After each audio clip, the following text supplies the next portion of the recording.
Hello. Welcome back to Saturdays at Derek's. I'm Mike, And I am Derek. and you have the grand misfortune of having tuned in. It's sad. It's very sad because Leonard Nimoy died. Yeah, it's sad. He lived to be a nice, ripe old age, though. Not as old as most people want to live, but older than most other people live. So Yeah, and kind of like a banana, just kind of wrinkly and brown. Anyway, no, I don't know. I guess am I being too irreverent? no, But um, I did, it really does bum me out. Like I said on Facebook when it happened, Nimoy has been a fixture in my life in one way or the other since I was like 5. yeah, I mean, I used to come home from school and my mom's husband at the time would be watching Star Trek in the afternoons after I got home from school. And to be perfectly clear, I hated it. At the time, I didn't want to watch Star Trek because Battle of the Planets was on another channel, and I wanted to watch that shit. So, it sucked. And frankly, at 5, the concepts on the show were a little bit above me. But now I absolutely adore Star Trek. Now that I'm older, I'm more mature. I understand what it's about. Fuck your Star Wars, man. I'll take it to the final frontier, motherfucker. But anyway, I'm digressing because Nimoy was in a lot of stuff. Not just Star Trek, which is the big thing he's really known for, but In Search of and Fringe and all of his voiceover stuff. A lot of cartoons, including Star Trek cartoon, but Transformers. The new Transformers movie, Dark Side of the Moon. Yeah. He didn't reprise a role, but he returned to the franchise because he was in the Transformers cartoon film as Galvatron. Yeah, Was it Galvatron? He was Galvatron in the first cartoon movie where they killed Optimus Prime, and then the cartoon that he did the became voice afterwards. Okay. Yeah, he was Galvatron. Cool, yeah. I think the first thing I remember him in non-Star Trek was Invasion of the Body Snatchers. Okay, sure. The one with Donald Sutherland. And I was like, hey, that looks like Spock. And it turned out to be. Yeah. But yeah, I remember watching Star Trek when I was probably 5 or 6, Friday nights, when we would be staying at my dad's house. Oh yeah, when it would be on Channel 3 at like 11 o'clock. Yeah, he would order up some pizzas, and we'd watch MASH and Star Trek. So yeah, I mean it's been a long series of Leonard Nimoy. Yeah, it has. I mean, the guy's he's been all over the place, and and he had one of those great voices that just radiated authority. When Nimoy was talking, you kind of had to pay attention. Yeah, and the look he had. Yeah, was there wasn't. I can't think of anybody else that had anything similar to his look and his voice. He was one of a kind in Hollywood. Yeah. He just kind of seemed to have a presence of authority and wisdom, and even if somebody else was writing his dialogue, that voice would put that dialogue over the top.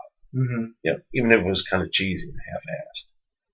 Because we saw Star Trek the motion picture. Yeah. Which was not a great outing. No. And besides acting, he also did a lot of directing. Some of the better Star Trek films were directed by Leonard Nimoy. Now I can't remember the name of the film that I was surprised he directed. He directed a pretty big name film. And of course, now I'm brain sharding.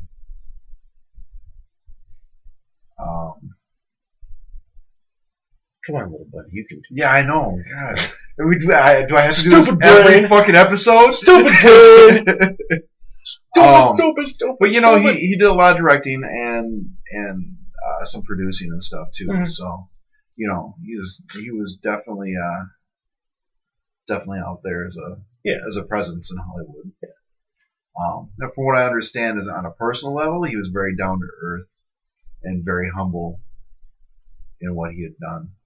And funny, if you ever see any of his outtake reels, his bloopers, he seemed to be a very, you know, clever, funny guy, right on top of everything. You know, it would have been kind of cool to just, you know, get to meet him, and not just in like a meet and greet, shake my hand, sign my tit kind of thing, but a chance to actually have a conversation with the guy. I think that would have been really interesting. Was he on your list of people you want to meet someday? Oh yeah, absolutely. Yeah. You know, so I got like a short list of like 10 people, which half of them are dead now. Yeah. People who I'd like to sit down and have a chat with someday, you know. Mm-hmm. But yeah, it was shocking when I learned about by watching AMC, and they were doing their live show, and Campy was talking about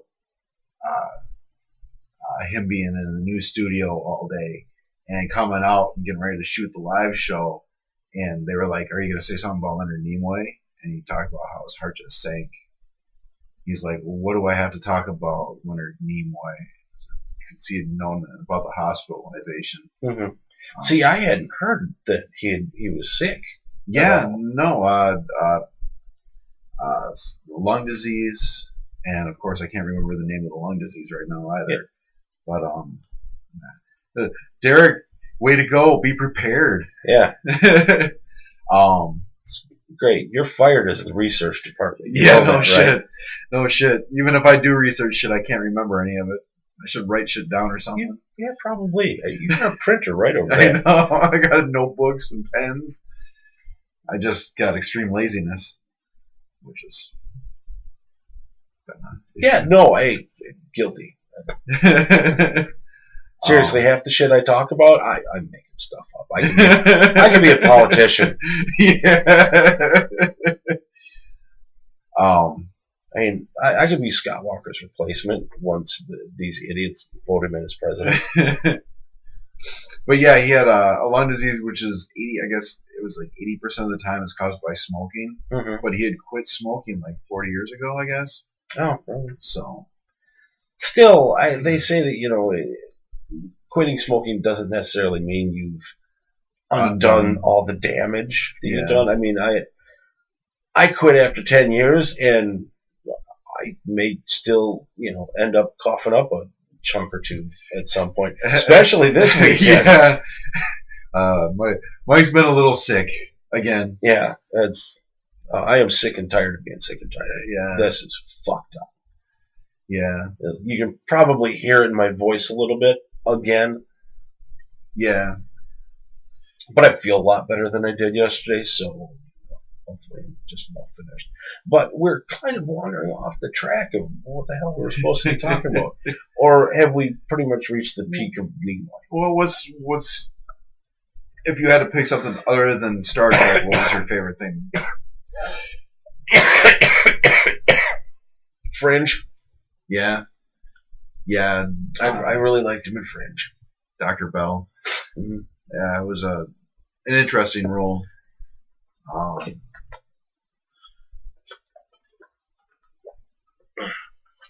Continue. Yeah. I enjoyed Fringe a lot too. You never knew if he was the good guy or the bad guy. Mm-hmm. He played that line really well. Yeah. It was a really nice, ambiguous. You know, he could be this gigantic corporate sellout supervillain guy, mm-hmm. or not. Yeah, you never really could tell. Probably my favorite probably have been Fringe as well. Yeah, I mean, there's just tons of stuff. You'd just be watching something and he'd pop up. Mm-hmm. from and basically any show in the 1960s. Yeah. Pop up in. You know, and I like that he didn't really seem to resent Star Trek.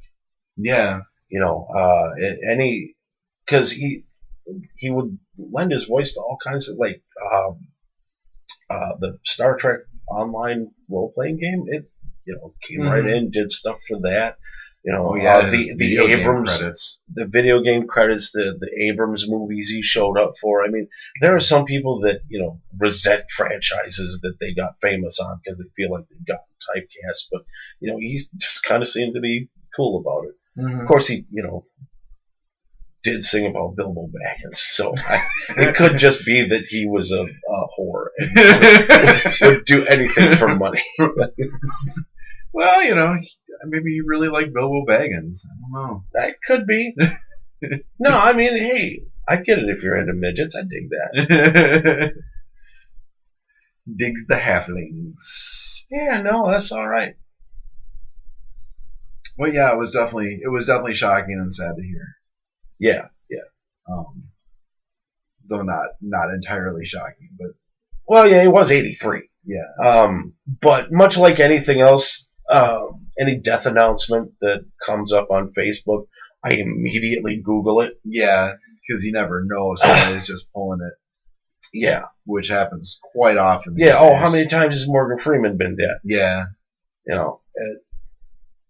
You gotta Google it before you comment on anything as far as death announcements go. Yeah.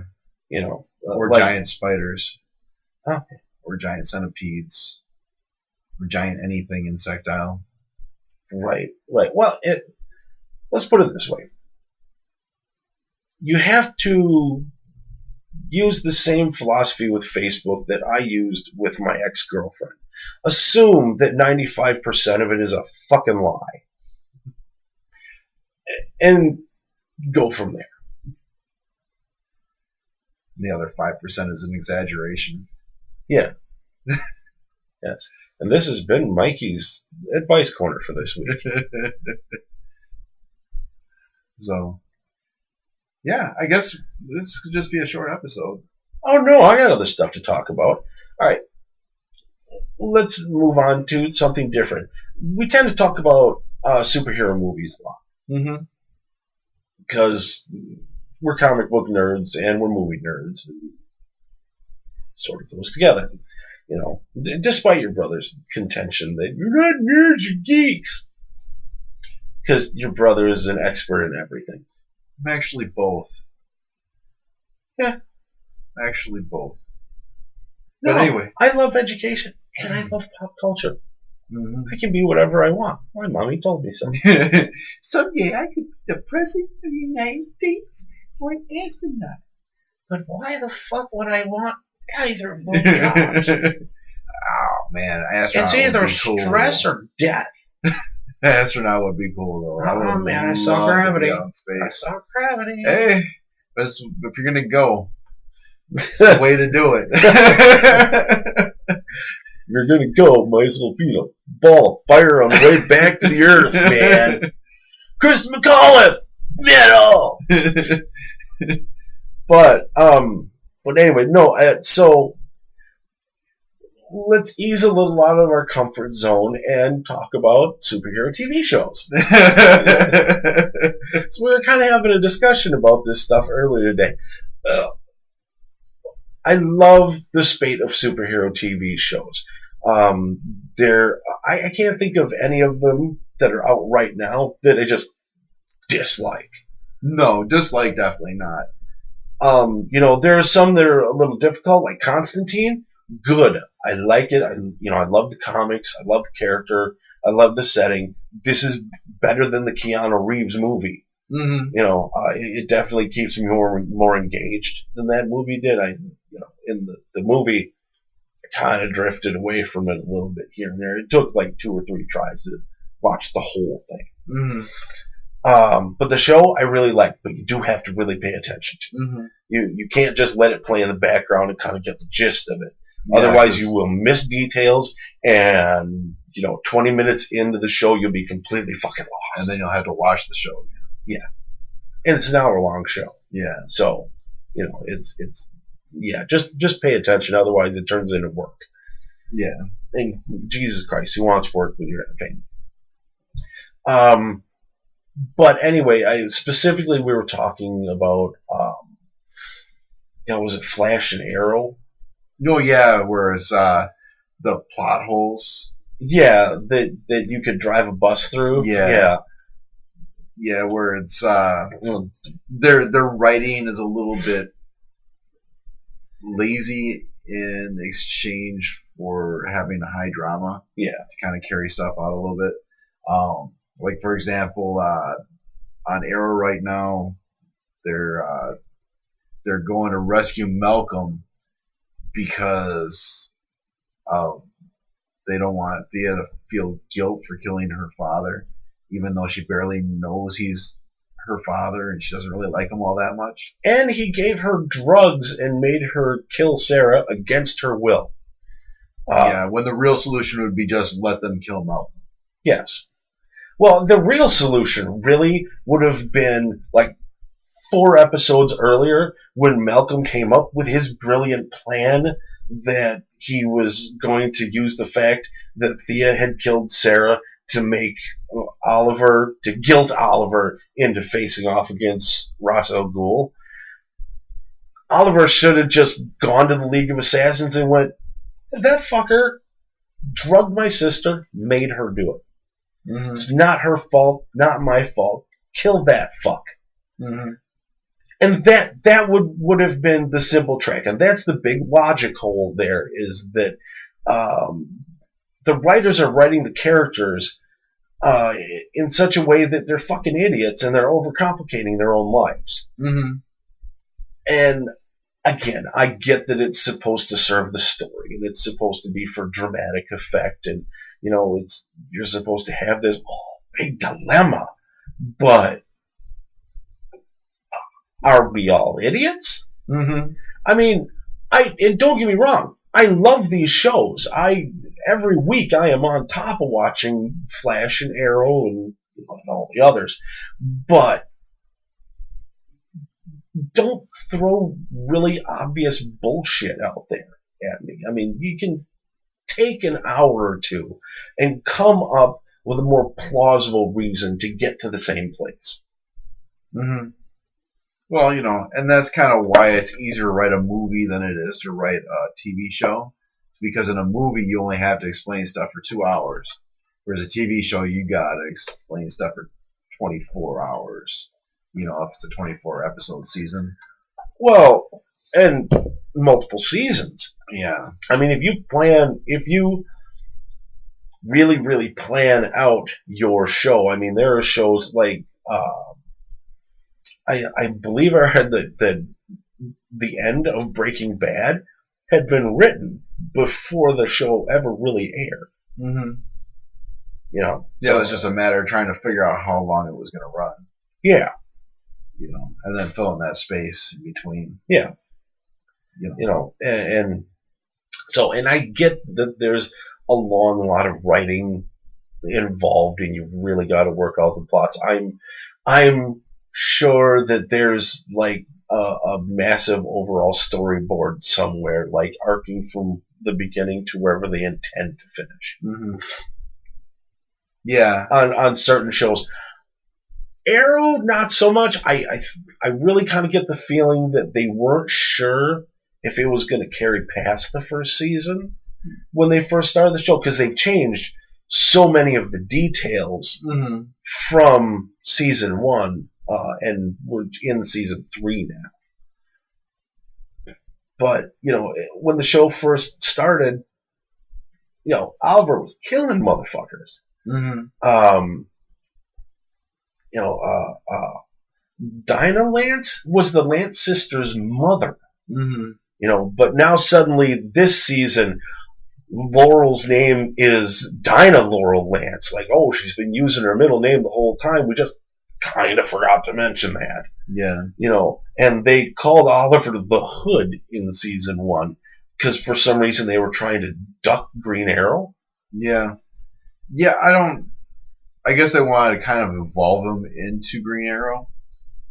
So in order to No, I think somebody wanted to put their own signature on that shit. And now that it's actually popular and actually kind of taken off and people really watch the show, now someone has gone, well, the nerds are bitching a little bit. Mhm. So let's kind of try to ease into a bit more of correct continuity for DC. Yeah. Whereas Flash, they just jumped right to it. It's not even the finish of the first season. He's already the Flash. Started out as the Blur, but now he's the Flash because he told somebody to write that in. No, I'm the Flash, bitch, and then took off. So, and that's cool. I get that, but I feel like Flash, they had more of a tight schedule of events to get going. Mm-hmm. And I think that Arrow, they were really unsure because like their last foray into superheroes, CW, had been Smallville, and Smallville ran for 7 seasons. Was it 7 seasons? Yeah. So Smallville did run for quite a while, but it was always with a mixed reception. Yeah. There were episodes I really liked. There were episodes I didn't really like. There was, and it wasn't one of those shows that I went on my way to watch. Well, yeah, and a lot of the community that did watch the show was like, but you're going to put the fucking suit on. Mm-hmm. So, and I think they were nervous because of their experience with Smallville, as far as going into doing Arrow. Yeah. And I think that's why they changed a lot of things. Well, it was an interesting take on Superman. Yeah. But, yeah, I mean, it actually did have quite a following. I think Arrow's actually maybe doing a little bit better in the numbers, but I think it's because superhero stuff is more popular now. Yeah. The genre is kind of booming at this point. Than it was like 15 years ago.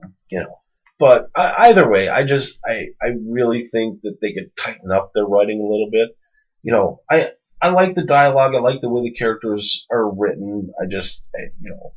I think there are a few lazy plot points that they could just tighten up.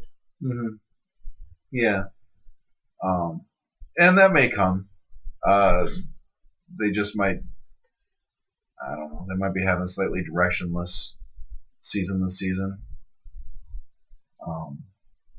Well, no, it's not directionless. I mean, I get where they're going. I understand the overall arc. I mean, Sarah's dead. Ra's al Ghul's daughter's pissed off because that was her girlfriend, and she was a member of the League of Assassins, so they're kind of pissed, and they want revenge for whoever murdered her. I get that. That's perfectly cool. It's just the tie-in to that plot with Malcolm Merlyn is a little weak. Yeah. Yeah. I don't like how they're having a hard time trying to decide what they want to do with Malcolm Merlyn. Yeah. Is it the lesser of two evils? I'm not that big of a fan of his character in the first place. Yeah. But the fact that they're trying to make him like this mastermind, but he's like the super clumsy mastermind.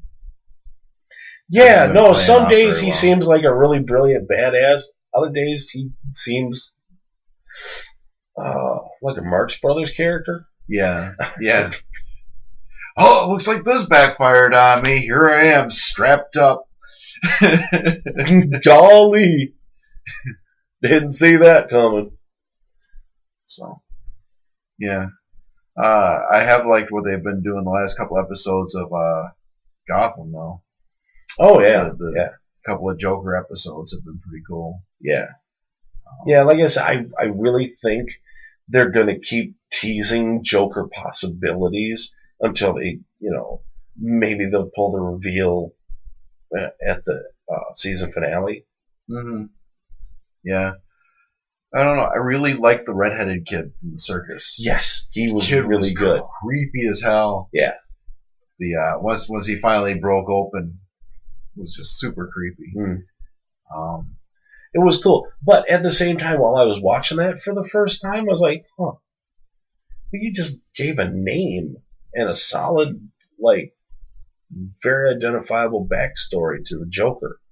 Yeah, and then never really bodes well. Well, yeah, it seemed weird because there's almost this sort of strange confusion over the years over who the Joker, was before he became the Joker. Mm-hmm.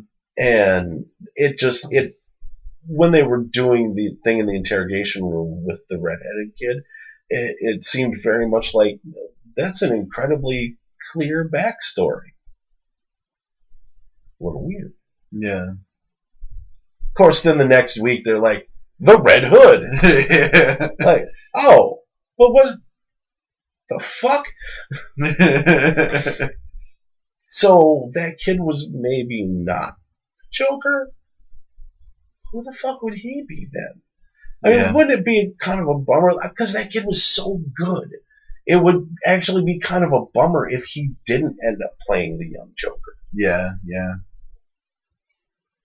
Because like the first guy who had the Red Hood,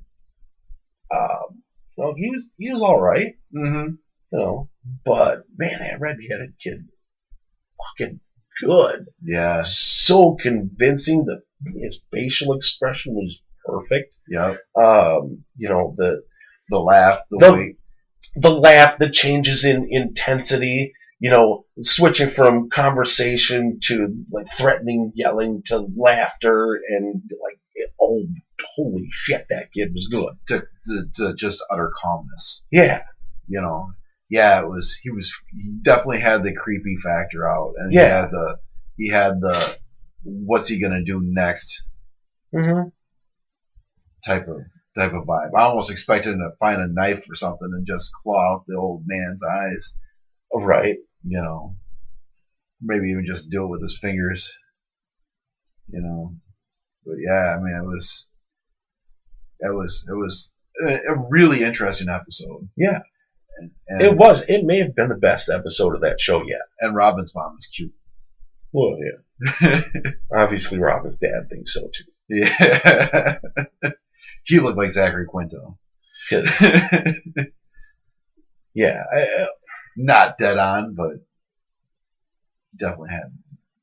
Well, Zachary Quinto didn't have that spiffy outfit. Yeah.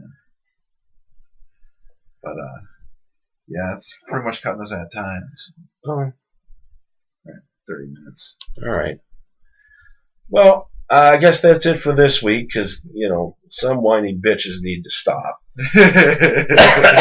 So, we'll see you next week. Hopefully my lungs have cleared up or I'm dead by then. Until then, have a good week. Bye. Boogerman! And his sidekick, Snotling. Gosh, Boogerman, what are we going to do now? Get the greenie gun, Snotling.